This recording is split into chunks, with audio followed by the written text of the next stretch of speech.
Hey, so we should be live now. I see the microphone thingy going tuk tuk tuk tuk. Yeah, cool. Good. Okay, so my name is Nelson Buck. This is the Mardock's Daily Live Chat. Well, semi-daily live chat. We didn't have one yesterday. We're here Monday through Friday, if possible, at 3 p.m. Eastern Time, equivalently at noon Pacific, or Berlin 9 p.m. So yeah, we're going to talk about anything, everything, and nothing all at the same time. I didn't have any topics planned today, but what do you guys have planned? What do you guys have in mind? Unless you guys want to look at the beautiful new merch, Lawn cleaning. lawn cleaning. Oh my God, are you gonna talk about? We're gonna talk about that because I did that yesterday, I'm burnt out. Ugh. You know, the people respond weirdly. How do you mean? Well, you told me, Oh yeah. One person, yeah, that was funny. Okay, so for those of you that don't know, because there are some people that watch this that have no clue what lawn cleaning is, because one, A, they don't have a lawn, or B, they don't need to clean it. There's these gas-powered weed whacker machines that have a rubber brush on the end, and we have to use it to take out the little stones after the winter is done, the gravel out of the people's grass. But this makes a lot of dust. And what happened yesterday was two events. One is a person I'm cleaning out this rock out of this person's lawn, and this other person from another house comes over and he's complaining in French and says something along the lines of, "You're making a whole bunch of dust. It's all going in my house. Would appreciate if you stop doing that."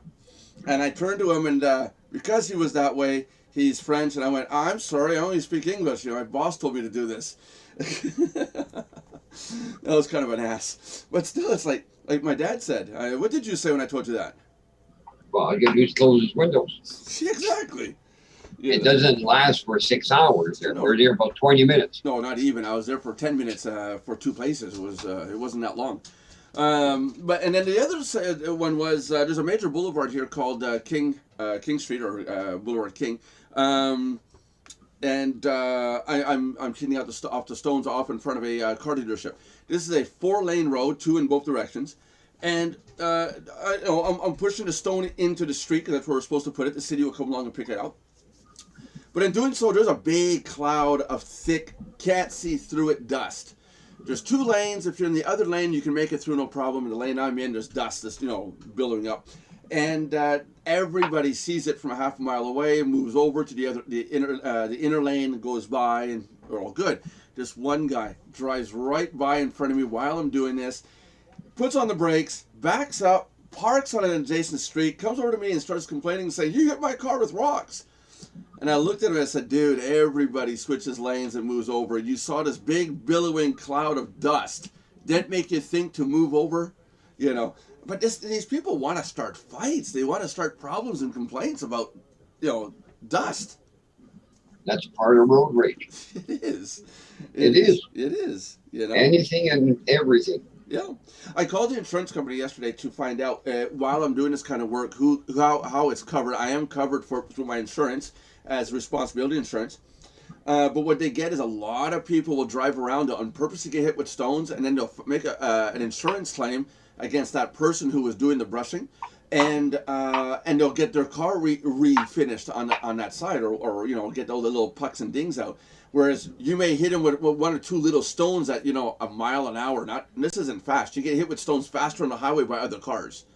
And I mean, this is just a brush that goes around and just pushes the stones out. The stones go maybe 3 feet away tops. 4. I mean, we stand between the stones and the side of the street in a lot of cases, and the stuff's being thrown on us, and we don't even feel it. It's not. It's so not hardly thrown.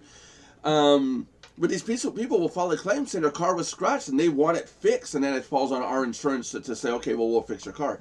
But the insurance company is saying there's a lot of people that do that just to benefit from the insurance claim. So it's like, And they go and cry that their insurance are expensive. yeah, they can't afford insurance. So everybody's putting all these claims through. Josh would know about this. He lives in the States. I'm glad I didn't get sued. Right, Josh? Josh will be right Well, back. my landlord just did the lawn out front, and one of our own tenants, his car is parked out front. And he's been cleaning. He left that spot there, so he's thinking he'll come down and he'll move his car. No. So the landlord went by and his car's full of dust and everything else. Yep. He didn't do anything to avoid him. That's it. That's it.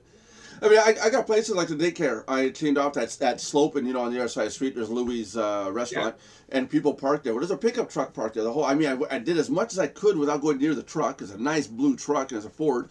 And I'm thinking, well, I don't want to scratch it, so I brought down as much as I could, and then off into the street where I could. And then finally, I had to start moving stuff, and the guy came out, and he's like, "I hope you didn't scratch my truck." I said, "No. I was real careful not to scratch it." And but it was nice. He giggled about it, got in his truck and left. But there was no scratches. But you, as a person doing the work, we get nervous. What if we scratch the person's car? Holy crap! It could be a No, but he saw you there. You should have went out and moved his truck. No. He could have been on the other side of the restaurant. When he came out, he would have saw me doing the work. Yeah. No, the way he was walking was like, "Oh shit! I'm going to hurry up, because I'm going to get my truck out of there, But he wasn't. He wasn't too upset. I was like, "Hey, there's stuff being done. Just give me one little second."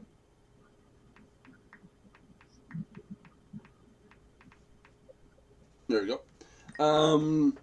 So anyhow, there was a post that we put up on Facebook, and I thought this was going to be neat. I'm not going to get too many details. We put a post up about a certain person's product, and that we basically we're not responsible for any of her products or services. Contact her. And then over the weekend, there's a post in there. It's public information. Anybody can go to the Facebook page for Mardox and see the post. And then this person left a reply back. And in the reply, it got my attention. It's made me laugh the whole time. And I thought, I gotta do something about this. So I went. I'm just showing on the stream, Dad. The person in the post said that I'm a know-it-all jerk. So I made a throw pillow, and it says, "Warning! Apparently I'm a know-it-all jerk, but no one told me." Yeah, that's the pillow I'm talking about. Yeah, that's it. So I made that one, and I'm going to put it up in the Mardox store. If anyone wants to buy it, go for it. Hey, if someone's called you a know-it-all jerk, But I wrote in the post at Mardox, I said, "Hey, buy this pillow." There you go, James Dawson. How you doing, James? You got your mug? Can't see it. So give me a second. So like I said in the post, I said, if you're a know-it-all jerk and you have guests coming over, make sure to buy this pillow, put it on your couch before your guests come over, and let them know, you could be a know-it-all jerk. Hey, James. He's showing up. Yeah, I know. I saw it. So James, how do you like it? Love it. Okay, so you need to be going. Really like it. Okay, Yeah. cool. Okay. I just want to see. All? Yeah. Okay, good. I was just talking to my wife because I ordered the women's T-shirts to see how they look, and my wife was just showing me the women's style T-shirt. So you like the T-shirt? It fits well. Yeah. Yeah. Good. That's great. Good. Yeah. Good. And the cup, obviously. Oh yeah. Yeah. Good. Oh, geez. Yeah, that took I was worried that you were going to be in the hospital before it got delivered. I wasn't sure when your hospital date is. That's tomorrow. It's tomorrow. Okay. Yep. There we go. So at least we got it to you before. Yeah. Yeah. Really. So I was my dad before we started the show. My dad's mug. Go ahead, Dad. Show yours.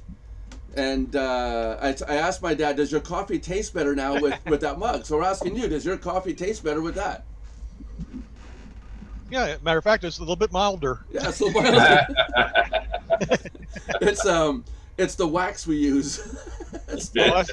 Okay. The cups are cheap, but they're toxic. A little bit more of a rich brew. Yeah.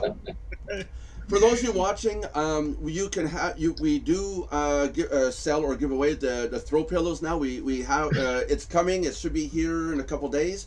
There's a throw pillow for Mardox. We're building a community one member at a time. The same that's on our T-shirts, but on the throw pillows. If you guys want to buy one, they're going to be available along with the warning. Apparently, I'm a know-it-all jerk, but no one told me pillow. Did you see that one, James, inside the room? No, I didn't see that. Oh, go inside Mardox and you'll see it there. And then the other one, I'll show, if you guys are watching the stream at the same time here, there's this one. I wanted John Brewer in here because there's this one here, and I thought John Brewer would like this one. A throw pillow. This is a Samuel Johnson sent this one in, saying this would be a great disclaimer, and I'm showing it on the stream right now. It says, disclaimer, I do not represent nor support the views or opinions of the people, institutions, or organizations that I may or may not be related with unless stated explicitly. Blah, blah, blah. You get the hint. Somebody got a lot of time on their hands. Yeah, that's it. But I'll share the screen with you guys for a second. Just give me a second here. I'll see if I can do that. How do we do that now? Here you go. You guys see that?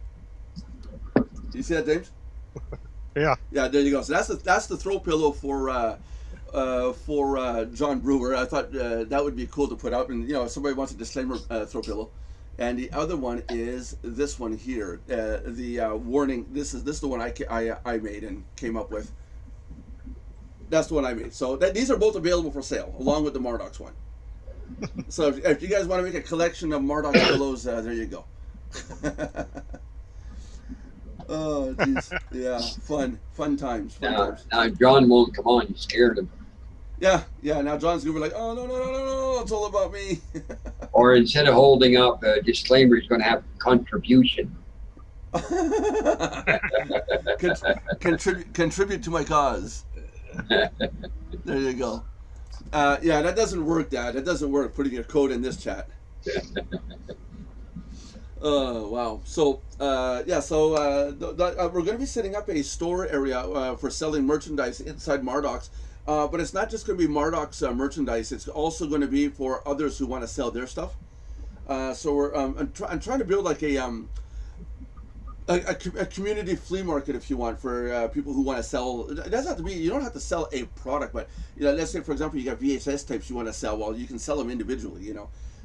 So we're gonna set that up and see how that goes. That's a good idea. Yeah. James is going to sell private footage to tomorrow's show, right, James? Yeah. Uh-huh. Yeah. Are you? Did you want to tell the group what you're going into, or? Well, I don't care. Oh, go ahead. Yeah, they call it a cardiac cath heart surgery, and the risk of it. You have to sign off on all kinds of paperwork just before the surgery. Believe it or not, just before they wheel you into the surgery room, right outside the doors, they have you sign off so we don't do it. Yeah, they have you sign off on the last part of the paperwork, where it amounts to you're releasing the hospital of any responsibility. What it amounts to, yeah. And you hand them over your wheel while you're there. And... Yeah.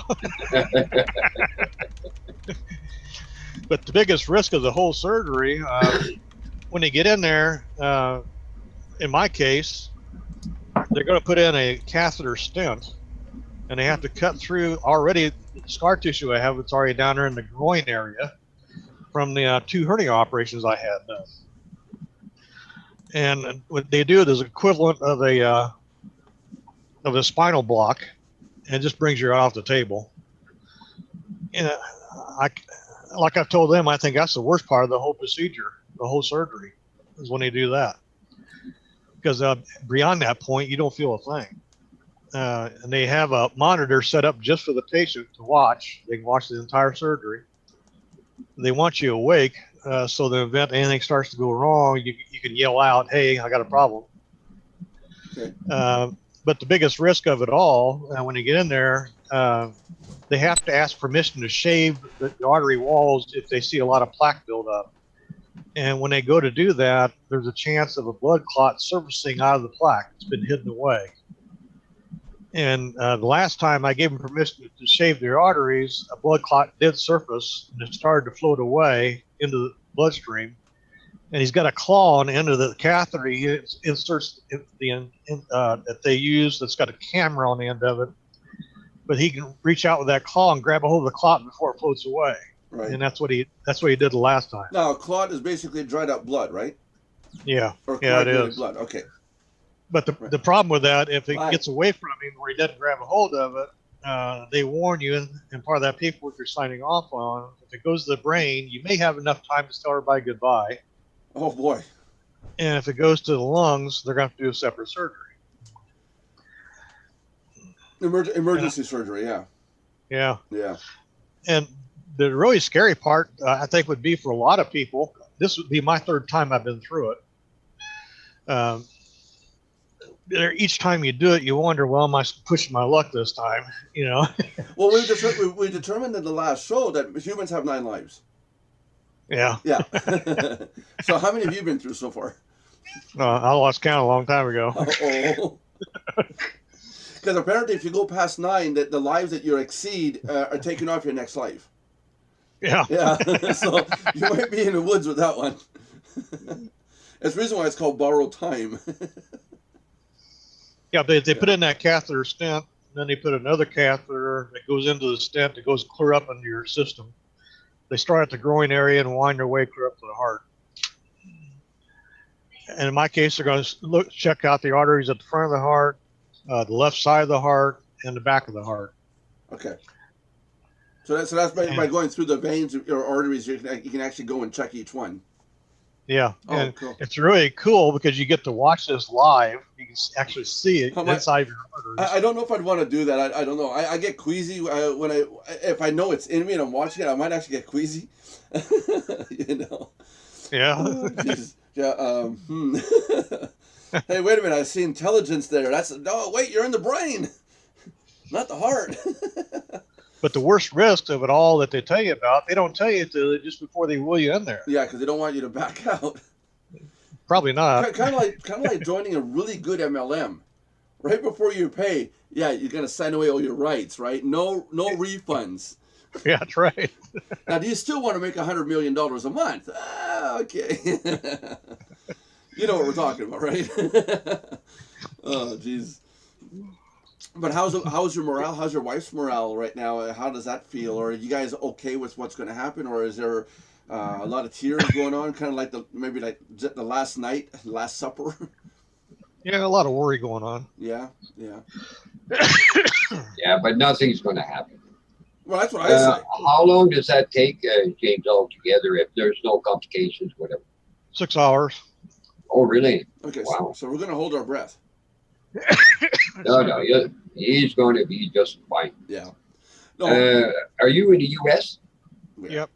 Which state? Indiana. Oh, yeah. Oh, so I did send it to the right address. Yeah, you did. Good. Well, you just had to walk over to Kentucky and pick it up. There you go.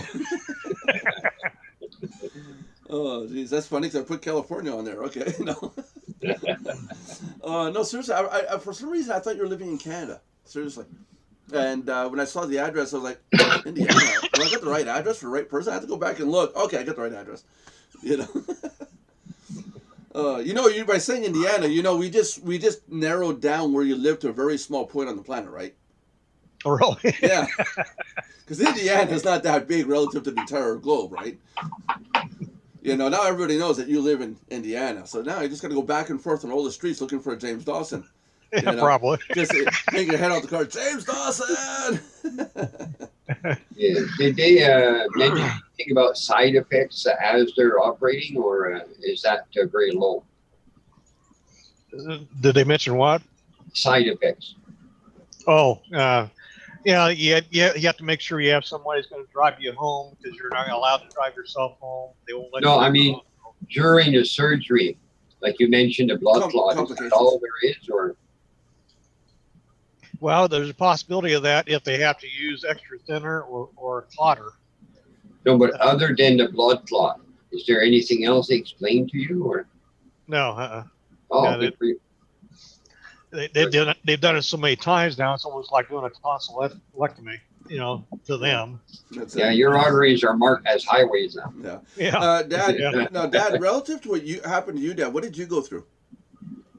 Well, it's basically the same thing. It goes through your bloodstream and the veins, and it goes to your heart. On yours, they just installed a stent, right? That's all they did, right? Yeah, but through my arm, not through the groin. Right. Okay. But they were ready to go to the groin. Oh, they were. Oh yeah. Oh, Jesus. Well, if your artery in your arm, for whatever reason, is partially clogged, they give that up. They go through the groin because it's a bigger artery. Oh. Okay. Yeah. Okay. Yeah. So that's why we bleed so much down there. Darn groins. No, you don't want them to go through The brain is well protected. The groin is hardly anything protecting down there. You guys notice this? You need that more than the brains. I don't know about you guys, but I use it 3-4 times a day at least. Depends how much coffee I drink. Is it a woman doctor?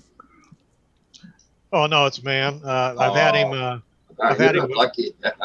Yeah, I've had him before, and I wanted to have him again because I trust him. Oh, so you can request the one that you want. They allowed me to do that. Oh, okay. Okay, very good. Yeah. Very good. There is some humanity left in the world. Okay. Yeah. But you got pretty nurses standing all around you talking to you. Oh, yeah. Oh Take yeah. your mind away. Just saying that because that way you can tell your wife, honey, I showed it off to a bunch of women, and you can't do nothing about it. Oh wow. But no, it should go fairly fine. Should I be putting up the disclaimer pillow right now because John's not here just to be safe? Oh wow, I think it's still up actually. I think John saw it and he's not coming on. Yeah, there you go. There you go. Josh saw it and he's been muted ever since I got on. Josh is on an important phone call. Apparently, he's buying Facebook. He's talking to John. Yeah, he's going to turn Facebook. He's going to turn all of Facebook into WordPress, and and he's gonna make sure to install IonCube because we just know that he loves working with IonCube, which is I'm being sarcastic here, and even I hate IonCube. Oh my God, is that ever a pain in the butt? I installed it for one client, and I won't say his name. Michael Kusa. Jeez, stupid cold. Damn internet. Yeah, damn internet. And I've been having problems, and every time I go to update something, oh, IonCube is not compatible. And then I'm almost to the point of saying, what do you want me to do about it? Talked about Facebook. There was something in the news this morning that Facebook is now telling people what is forbidden. Forbidden. I didn't go look at it, but apparently they tell you what's forbidden now on Facebook. Yeah. Well, I'm kind of late. If I read the rules right, every time someone posts at Mardox, we're supposed to have a window that shows up. Where this is the guidelines. We're supposed to have a window that says, you understand that this information will be public for anybody and everybody to see.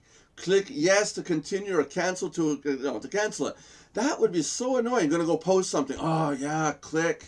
Yeah, if that's what they're going to do, they're going to put an advisory window. You have to okay every time. Good grief.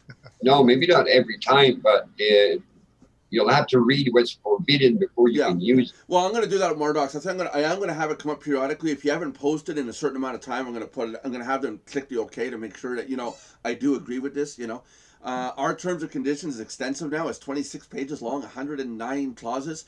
And one of those clauses in there states that by creating social feed at Mardox, and I didn't realize it, you guys post images and stuff.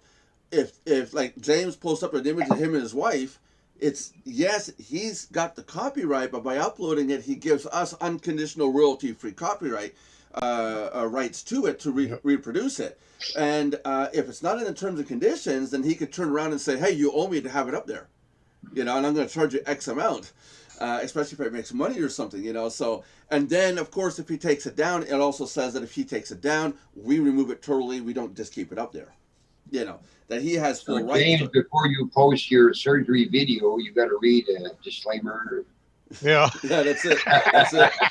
But are you going to have a video of all that? No, unfortunately. Oh, you don't let you have one, or? Oh, I would have brought the camera and filmed the whole thing for YouTube. Bring your cell phone.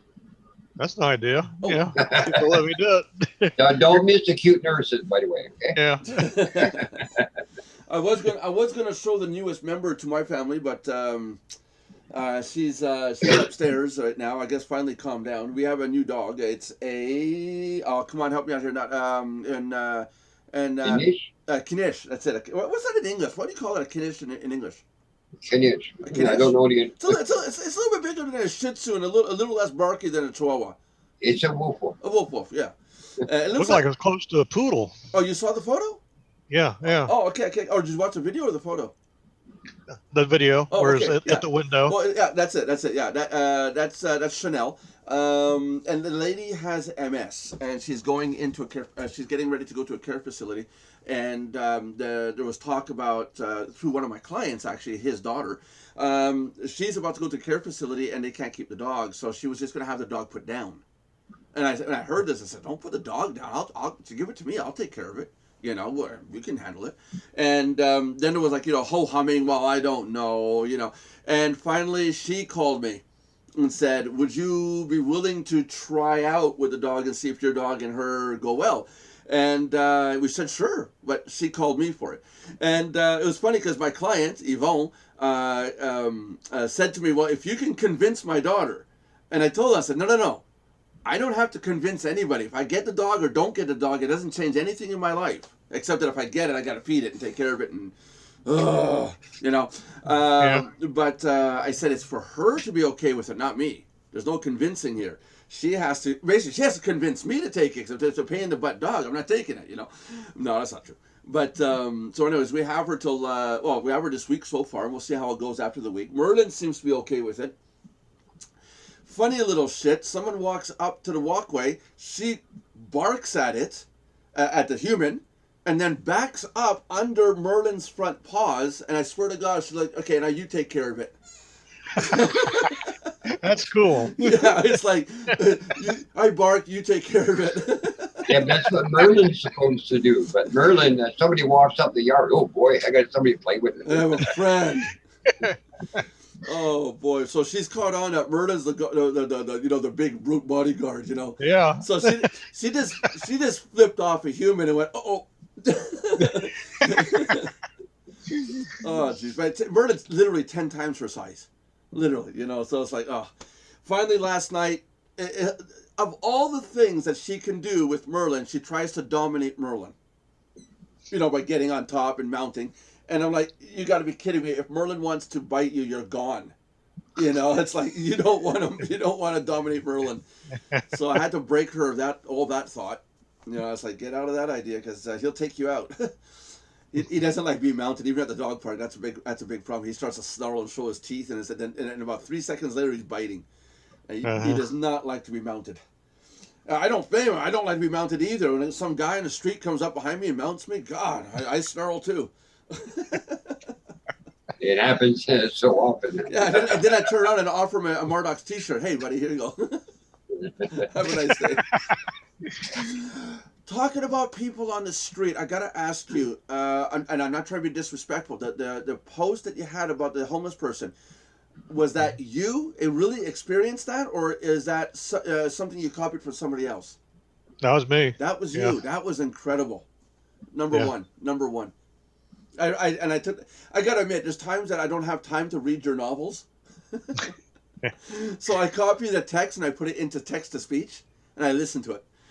But it's while I was doing my stuff, I was listening. I had to take a step back and listen to what was being said because it caught my attention. And you did a really good transition between the homeless person ordeal versus what it applies to in real life and what we're doing here. And it could be seen as kind of awkward. You're using this source story to get people to listen, and then it talks about MLM and sponsorship and marketing. But it is 100% true. Too many people bring people in. I can show you how to do this, and then once they, like, let's say, pay to join, there's no more connection. Right. There's no more connectivity. It's like, okay, you paid me, great, goodbye, on to the next. Yeah, you become homeless. Yeah, that's it. Like 97% of the time. Yeah, I do have to put a fine line between a free and a paid member, because otherwise I will be on the phone all day long with free members. I do have to put a fine line, but if someone does have a legitimate question, I'll answer it, like on these shows. I have a form of anorexia, and it's not really bad, but it's calendar anorexia. My calendar is very slim as it is.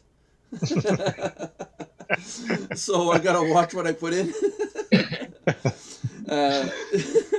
So I like on these shows, if any of our members can come in and ask questions, you know, and we can answer them. And paid members, I focus more on, obviously, because you're a paid member. Like I say, you guys are technically virtual shareholders, right? Right. And I think that's fair. But how many people have you seen other than this one that you've gone to and helped and didn't turn out to be anything? Like you said, some of them just they don't care. You know, they can't be helped. Well, after I met Richard, he naturally started introducing me to some of his other homeless friends, other people he had come in contact with that needed help. And I couldn't believe what I was seeing. He was as close to death as you can get. Yeah, and I've seen it. I've been there. Not me. Well, no, not me personally, but I mean, I've seen people on the street like that. Yeah. Yeah. He had absolutely no place at all to go. No relatives here, you know, where he was. And some of his other homeless friends had already died. That's hard. Yeah, he was actually holding a couple of them when they died off. Oh, wow.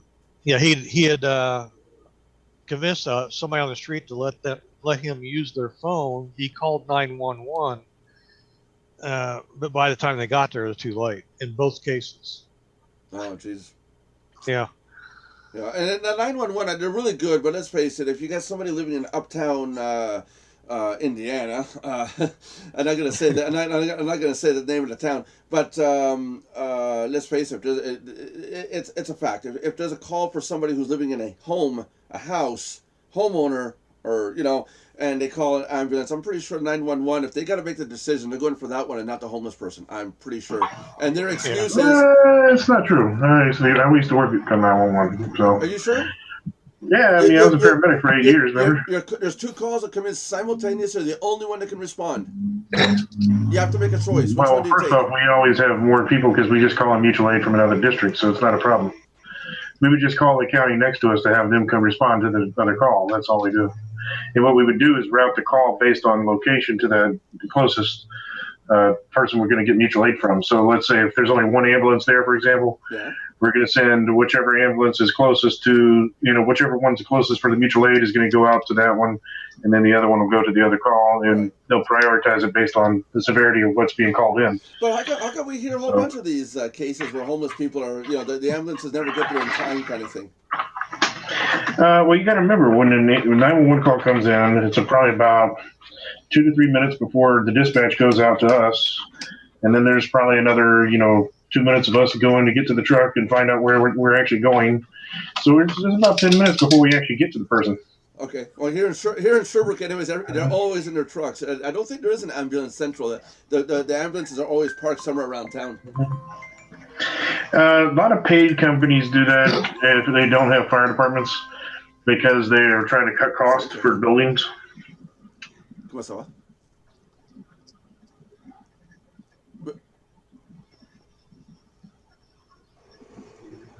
And now we're waiting.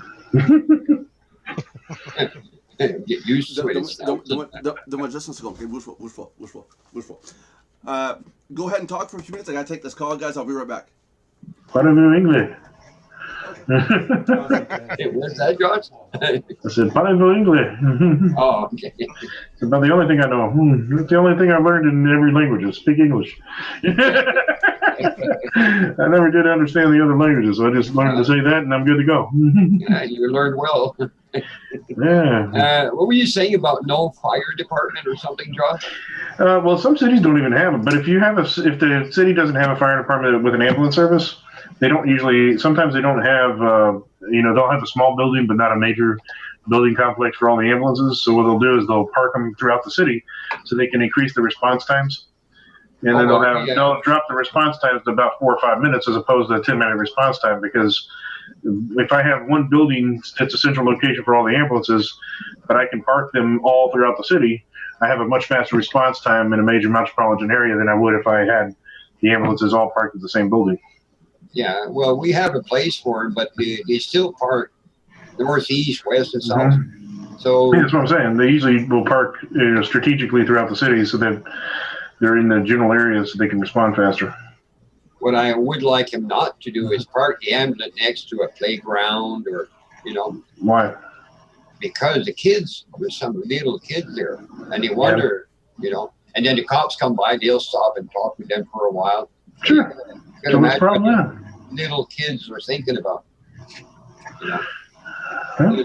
there's other places they can go park. You know. Well, the school district's actually not a bad place to park because it's a county building, and some places actually have requirements on that. Yeah. I know a lot of police departments actually have requirements that you can't even go into use the bathroom in a non-county building because they want to make sure that they're not going to get jumped and have their gun taken when they're going to the bathroom. Yeah. So we used to have the police come by our station all the time. But no, I found that they're doing good here for our sound here. It's good, really good. Yeah, and then towns that have volunteers, you sometimes have faster response times because you'll have people like myself or other people that are in volunteer side that will just, or like I used to do, I should say, not now. But back in the day when I was working on the ambulance, you know, if I was closer to the scene than the ambulance, I would go to the call first and then wait for the ambulance to come meet me. Well, yeah. I had enough equipment in my house that I could pretty much keep you good until the ambulance got there.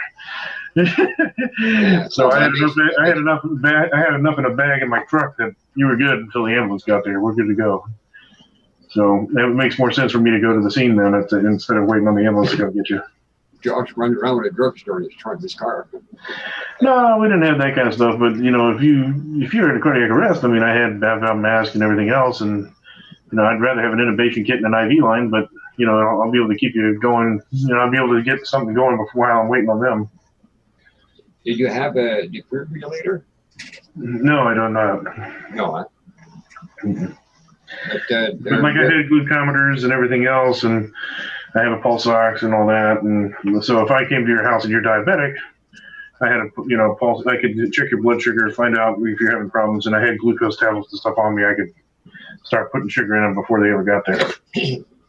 What I've experienced, Josh, is that as soon as somebody gets there, whether like it'd be yourself before the ambulance or whatever, the patient feels twice as good all of a sudden. And, you know, reassurance. Why do you think that? Huh? Why do you think that? Oh, I've seen it. You feel better already. There's somebody here tending to me. You know, as opposed that when you're alone, nobody's helping you, you're scared. So I guess part of the fear goes away when somebody shows up. Yeah, that's true. I think some of it's just an understanding too, because when the patients are by themselves, they don't quite understand what's going on sometimes. Yes, that's true. Especially if they've been drinking. That's a whole other issue. We had one here this spring here 3 times in a row in 2 weeks, but she'd get drunk. Mm-hmm. And then she had my phone number, and I'm the caretaker. Okay, now what do I do?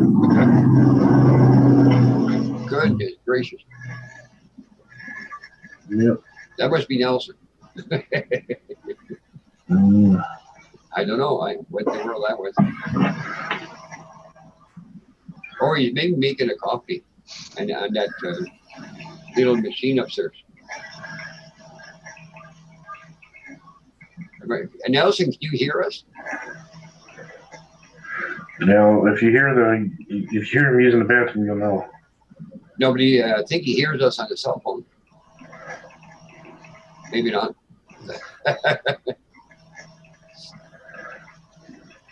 But did you get rid of your snow, Josh?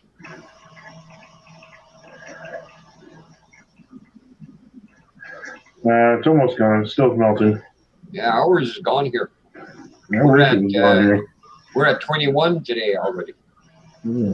Yeah. That's like 65 degrees here. Yeah. But last week, oh, what a bad week. That was snow, rain, sleet every day. And all of a sudden, poof, the sun came out. Okay, it must have come up from Colorado again. That's where most of our weather is from. Yeah. Well, guys, I need to run for now. I got some last minute things to take care of before tomorrow. Well, good You need luck. to run, man. What the hell are you running for, man? Jeez. Are you on the run for something? Yeah. Damn. We wish you good luck, James. Well, thank you. Appreciate it. No problems. You let us know later? Oh, yeah. Yeah, I Okay. sure will. Okay. I'll be checking in tomorrow sometime. Oh, good. Starts at Oh, you 7. mean at the hospital? Yeah, everything starts at 7 a.m. Okay. You got 2 hours of prep, 2 hours of surgery, and 2 hours of recovery. Jeez, man, what you got going on there? Damn. You're going to be like a car that you turn back to mileage on, brand new. Yeah, I hope so. Well, take care. Yeah, when they start talking about the groin area there, I'll start to worry about Big Jim and the twins, though.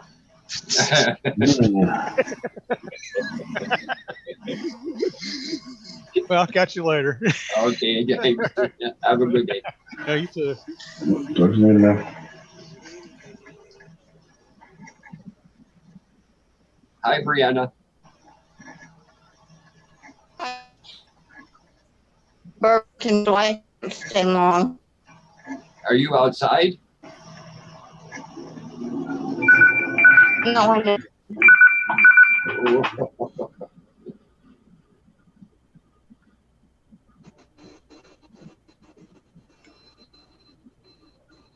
It's too hot to be outside. Oh, yeah? You're indoors. Are you on your cell phone?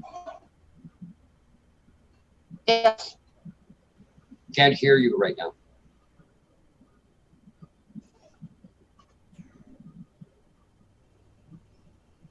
I am. Yeah.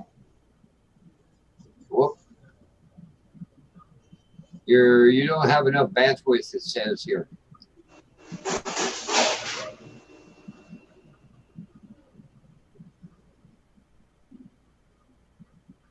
Oh well. Maybe she'll go turn on her computer.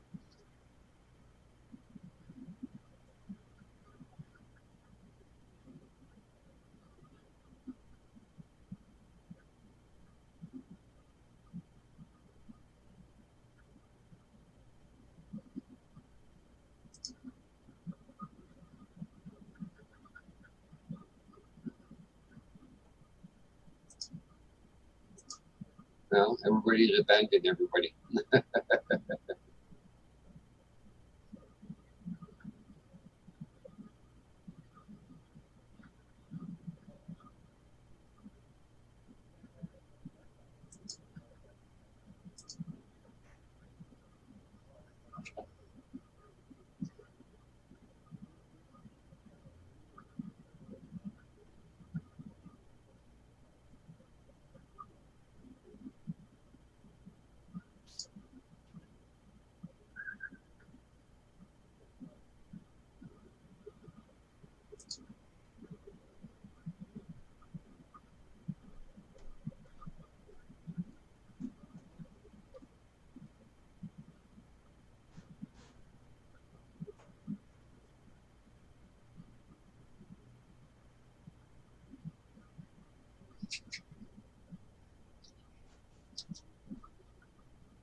You know.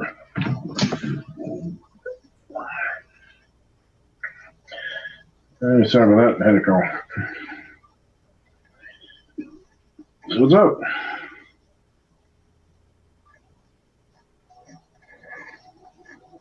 What? The fuck is this? No, you do.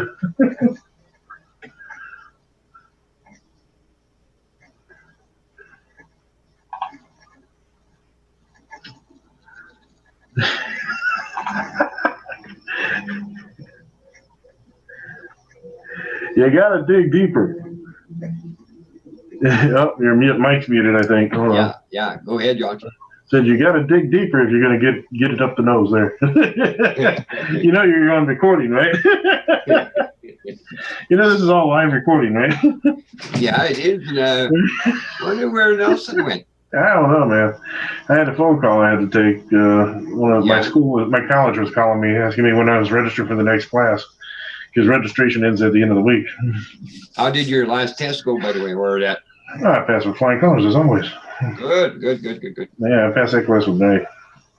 No, you saw. I had to get up a few times. The renters in the yard. Yeah, they're sweeping and they don't want to get their car. Well, move your car out of the way, stupid. Yeah, no shit. I mean, it's not rocket science. Yeah, I go around and try to pick up trash every day. I'm rocking around out here. No, they're sweeping with a motorized gas broom. All the rocks and that. Oh, you mean like a blower? Huh? You mean a blower? A boiler. Like a leaf blower? Is that what you're using? No, it's a rubberized broom, and it's gas powered, and you sweep the rocks off the pavement with it. Really? Never seen that. Yeah. And it makes a lot of dust, of course, but just moves your car. I mean, no, yeah, I've never seen that one. We actually use a leaf blower. for rocks. Well, not for rocks. No, for rocks, I just No, but these are the rocks. When it's icy outside, I go out and I put some rocks down and it's spraying like this. We clean it up, but of course it's like and then we do it all before the sweeper from the city goes by in the street and they pick up all the rocks. Okay, interesting. I haven't thought about that. Now that's a good idea. But I don't know how they do it where you are there, but. Yeah, no, there's luckily the city would find us. But your driveway, you put sand down or? No, we put salt. Just salt, that's it? That's it. Oh, because we got to put rocks here because you put salt, but if it's wet, it doesn't do very damn much. Oh, jeez. It freezes, and so we got rocks maybe an eighth of an inch, and we spread it all over the place so people can walk on it. But this, what the fuck? My goodness, what's that? I'm looking at this article. This California senator introduces a bill to kill free speech, requires state-sanctioned fact-checkers to approve all online content. Do you want to kill free speech? Yeah, they want to require state-sanctioned fact-checkers to approve all online content. Oh, really? Hey guys, sorry about that. I had the phone call. That's the case. They'd never be able to freaking approve anything. I had the phone call from the lady that used to own the dog, so I had to go talk to her. Sorry about that. What? Yeah, it's sort of. Why was you? Were you gone? Well, yeah, I was gone. Yeah. So you guys want to wrap up? We didn't notice. Do we want to wrap up the show so I can get back talking to her? Josh and I were talking about you. That's it. Aren't you done talking to her now? No, I'm gonna go back to talking about. I'll wrap up the show. It's 4:00. Yeah. Okay. Well, I'm gonna go outside anyway. So okay. Well, hold on a second. Yeah. So this is the Mardock's Daily Live Chat at 4 p.m. now. We start at 3, we end at 4. My name is Nelson Buck, and we're here Monday through Friday at 3 p.m. Eastern Standard Time. John would say, if you're watching us on YouTube, make sure to subscribe, like, and comment. If you're watching us on Twitter, make sure to. John would say this. Make sure to follow and make damn sure to subscribe because it costs money. Hey, and you know what happened? Oh, go ahead and let me know when this thing's over. Hold on a second. And so join us tomorrow, guys, at 3 o'clock if you guys want to say bye. Peace. There you go.